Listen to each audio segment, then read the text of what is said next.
Naoya Inoue takot daw kay magsayo. Casimero balik ensayo na. Tara mga buddy at atin itong pag-usapan.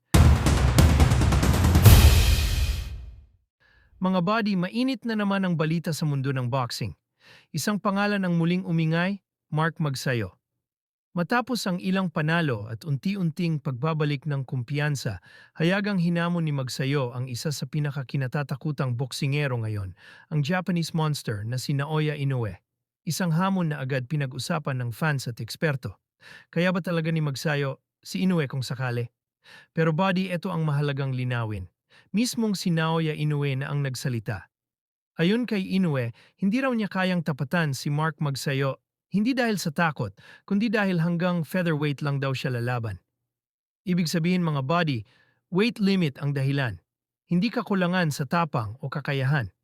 Para kay Inoue, lampas na raw sa plano niya ang mas mabigat na timbang, kaya sa ngayon, malabo munang mangyari ang laban nila ni Magsayo. Pero kahit ganon, hindi pa rin mapigilan ng fans na mangarap, paano kung nagtagpo sila sa tamang timbang? Bilis laban sa lakas, disiplina laban sa tapang, isang laban na siguradong papatok sa buong mundo. Samantala, habang umiinit ang diskusyon kina Inoue at Magsayo, muli namang gumagalaw ang kampo ni John Riel Casimero. Ayon sa mga ulat, nagbakasyon muna si Casimero matapos ang mga nagdaang buwan, oras para magpahinga, mag-reset at ayusin ang sarili. Pero ngayon buddy, tapos na ang bakasyon. Batay sa pinakahuling balita, balik ensayo na si John Riel Casimero, seryoso, tahimik at mukhang may pinaghahandaan.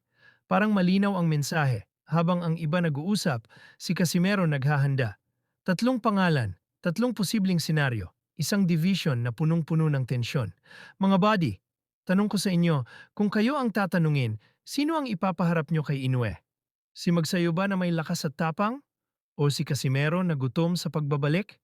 Comment nyo na ang opinion nyo at i-follow nyo lang para sa mas maiinit at totoong boxing updates.